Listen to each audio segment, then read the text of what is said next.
क्या है सच्चा प्रेम? क्या पराकाष्ठा होती है सच्चे प्रेम की? क्या कोई सीमा तय होती है प्रेम की? क्या कोई समय तय होता है प्रेम का? ऐसा कुछ भी नहीं होता है। प्रेम में ना कोई सीमा देखता है, ना कोई समय देखता है।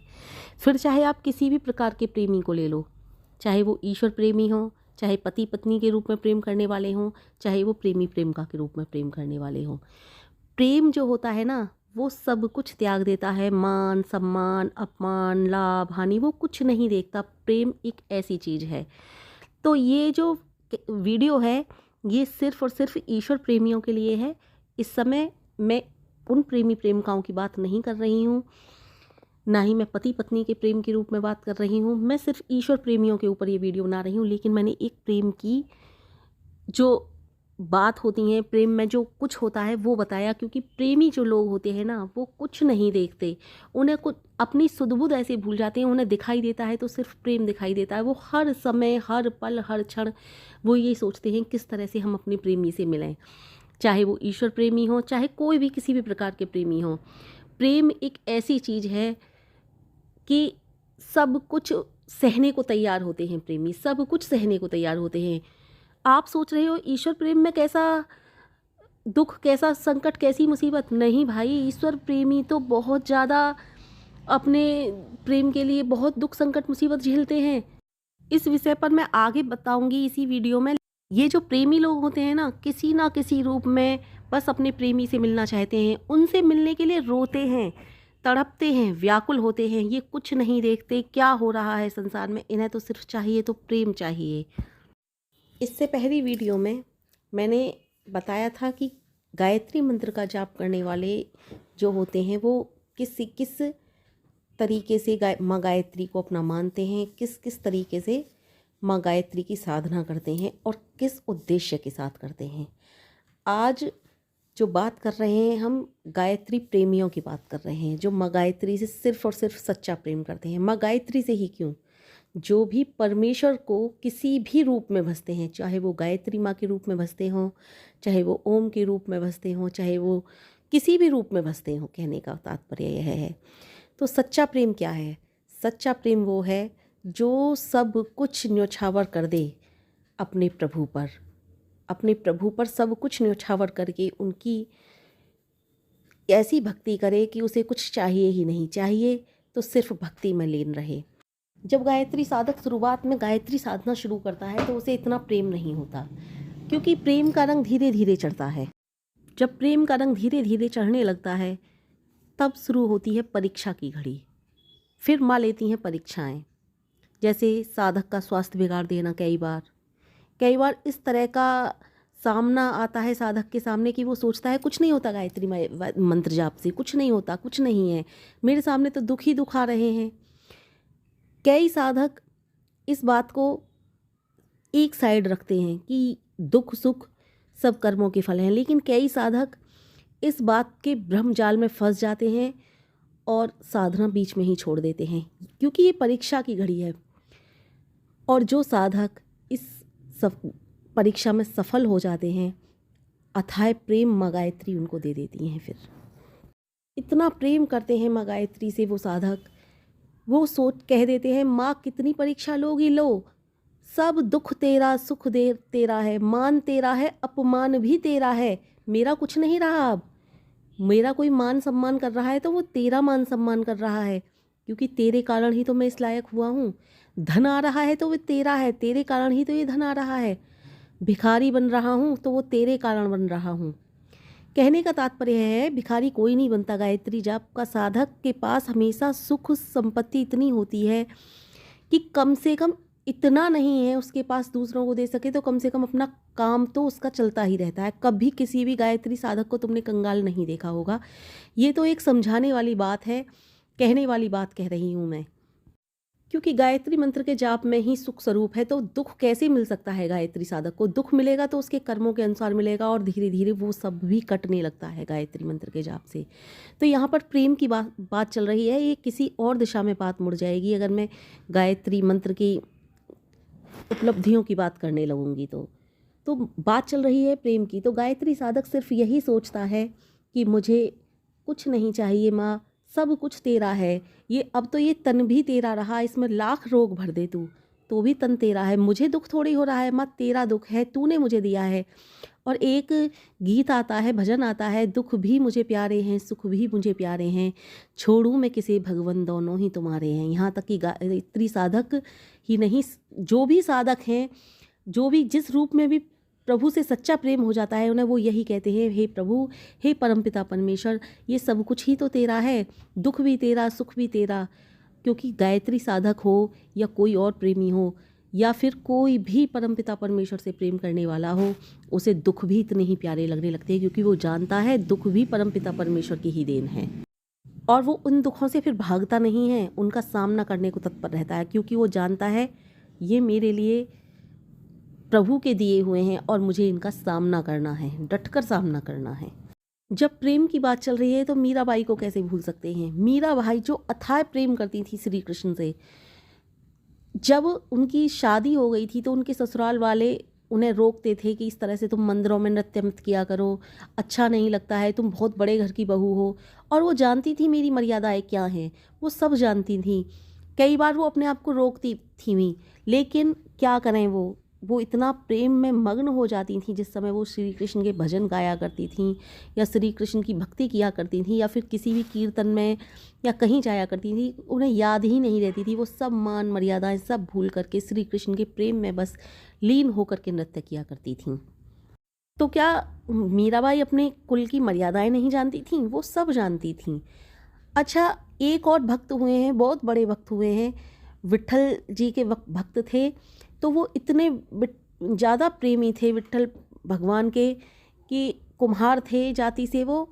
तो जब मिट्टी गूंदा करते थे पैरों से तो विट्ठल विट्ठल विट्ठल विट्ठल हर समय उनके मुंह से विट्ठल विट्ठल निकला करता था। तो बताते हैं कि उनका एक छोटा सा बच्चा था जो घुटनों ही चलना सीखा था। वो किसी तरह से मिट्टी के जहाँ मांद में जहाँ पर मिट्टी गूंथ रहे थे वो वहाँ पर आ गया और उसके ऊपर भी उन्होंने 2-4 पैर विट्ठल विट्ठल करके चला दिए। और बहुत से लोग तो कहते हैं वो बच्चा ख़त्म ही हो चुका था, लेकिन बहुत से लोग कहते हैं ख़त्म नहीं हुआ था, बिल्कुल जैसे ख़त्म होने वाली स्थिति में आ चुका था। तो उनकी पत्नी पानी लेकर के आई थी। उस समय पानी बाहर से कुओं से या फिर तालाब से या नदियाँ उनसे पानी लाया जाता था। तो उन्होंने जब देखा तो बहुत गाली दी, उन्होंने अपने पति को भी गाली दी, विट्ठल भगवान को भी गाली दी कि जिस विट्ठल की पूजा करते हो उसने क्या दिया तुम्हें, क्या दिया है आज तक। इस तरह से कह करके बहुत कोसा, बहुत कुछ किया, लेकिन उसके उपरांत भी वो विट्ठल विट्ठल करते ही रहे और विट्ठल विट्ठल करते करते ही रो रहे थे और कह रहे थे हे विट्ठल, हे विट्ठल, हे विट्ठल। बताते हैं विट्ठल भगवान उनसे प्रश्न हुए, पता नहीं क्या हुआ, इलाज चला हो वैद्य का, या फिर कुछ लोग तो कहते हैं विट्ठल भगवान ने उनको दर्शन दिए। दर्शन तो जब सच्चा भक्त होता है तो उसको दर्शन दिए ही जाते हैं परमपिता परमेश्वर के द्वारा। लेकिन उस समय क्या हुआ मुझे नहीं पता। बताते हैं कि उनका बच्चा तो जो था वो बिल्कुल ठीक हो गया और भगवान उनकी भक्ति से प्रसन्न हुए। तो कहने का तात्पर्य यहाँ पर ये नहीं है कि उनके साथ क्या हुआ, कहने का तात्पर्य है उनके प्रेम की पराकाष्ठा कितनी थी, उनके परमपिता परमेश्वर से कितना ज़्यादा प्रेम था उन्हें।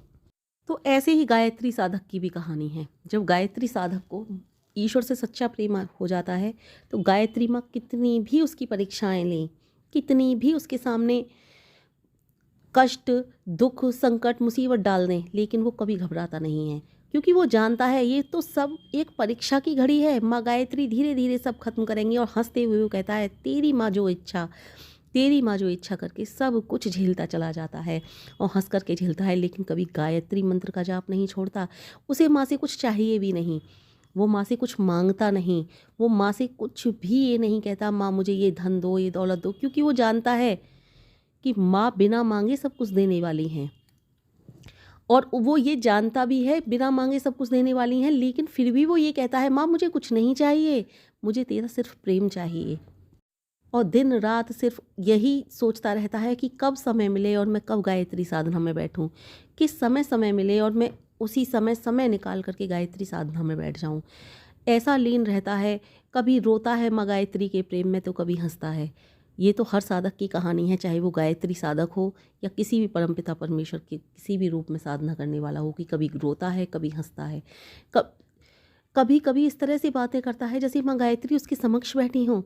अपने ही मन में बातें करता है गायत्री साधना में लीन, और अपने ही आप उसको प्रश्नों के जवाब मिलने लगते हैं जैसे माँ गायत्री साक्षात उसके प्रश्नों के उत्तर दे रही हों। इसीलिए तो मैंने एक वीडियो इसके ऊपर बनाई थी कि कब हमारे स्वप्न पूरे होंगे। तो इसीलिए मैं कह रही हूँ कि गायत्री साधना करो तो निस्वार्थ भाव से करो, निस्वार्थ भक्ति से करो। मैंने माना तुम 1 घंटा भी गायत्री साधना करते हो लेकिन इस स्वार्थ के साथ करते हो कि मुझे कुछ मिलेगा, 2 घंटा भी करते हो तो भी इस स्वार्थ के साथ करते हो कि मुझे कुछ मिलेगा, मुझे कुछ माँ देंगी। तो भैया क्या लेना चाहते हो तुम माँ से, क्या मांगना चाहते हो? वो तो सर्वज्ञ हैं, सब कुछ देने वाली हैं। आप उनसे क्या मांगोगे? एक चाहे आप कितना भी मांग लो उनसे, उनके लिए तो वो तिनके के समान होगा। और वो हंसेंगी, वो कहेंगी ये साधक मेरे पास आया भी है, सब कुछ मैं देने वाली हूँ, सब मेरे पास है, सब अथाह भंडार भरे हैं, और ये क्या मांग रहा है एक तिनका मुझसे उस भंडार में से। इसीलिए मैं कह रही हूँ उनसे कुछ मांगो मत, उनके भंडार भरे हुए हैं। जब वो देंगी ना तो वो बहुत देंगी, इतना देंगी कि आप सोच भी नहीं सकते। आप इस सोच के साथ भी गायत्री मंत्र के जाप मत करो कि वो मुझे बहुत देंगी, बस आप उनके प्रेम के साथ गायत्री मंत्र के जाप करो। कि यदि आप एक राजा के पास जाते हो और उससे कुछ रुपये मांगते हो या फिर कुछ चीज़ मांगते हो, कुछ भी मांगते हो, तो राजा कहेगा ये मेरे पास आया है और मांग भी क्या रहा है। तो ये तो मैं एक छोटे से राजा की बात कर रही हूँ, वो तो राजाओं का भी राजा और राजाओं का भी राजा, देवों का भी देव और महादेवों का भी देव, परमपिता स्वयं परमपिता परमेश्वर है, सबको देने वाला है, सब कुछ सबके भंडार भरने वाला है। उसकी मर्जी के बिना एक पत्ता भी हिलने वाला नहीं, और वो चाहे तो सबके भंडार भर दे, चाहे तो वो कंगाल कर दे। तुम ऐसे के पास जा रहे हो और मांग भी रहे हो, तो क्या एक तिनका? उनके लिए तो आप कितना भी मांग लो वो एक तिनके के ही समान होगा। यदि आप सिद्धियों के लिए भी गायत्री मंत्र का जाप कर रहे हो तो वो सिद्धियाँ आपको क्या देंगी जो माया गायत्री नहीं दे सकती, सब कुछ देने वाली हैं वो। आप इसीलिए कह रही हूँ आप किसी भी तरह की कामना के साथ गायत्री मंत्र के जाप ना करें, बस उनके प्रेम में गायत्री मंत्र के जाप करें। चाहे आपकी माँ कितनी भी परीक्षाएं लें, आप गायत्री मंत्र के जाप ना छोड़ें। और इन परीक्षाओं से आपको घबराना नहीं है, क्योंकि इस बात का मुझे तो अटल विश्वास है और आपको भी अटल विश्वास करना ही होगा। और ये वास्तव में सत्य है कि गायत्री साधक का कोई बाल भी बांका नहीं कर सकता, कोई कुछ नहीं बिगाड़ सकता। कुछ दिन की बात होती है जब माँ गायत्री परीक्षा लेती हैं, कुछ दिन की समझ लो या कुछ महीनों की या फिर कुछ सालों की। बस माँ गायत्री की परीक्षाएं समाप्त होते ही आपके पास खुशियों के दिन आ जाते हैं। आप इस बात को कभी ये सोचना ही मत कि गायत्री साधक का कभी कुछ बिगड़ भी सकता है। कुछ गायत्री साधक का कभी कुछ बिगड़ता ही नहीं, कोई बिगाड़ ही नहीं सकता, कोई बाल बांका ही नहीं कर सकता। इस बात का मैं आपको विश्वास दिलाती हूँ।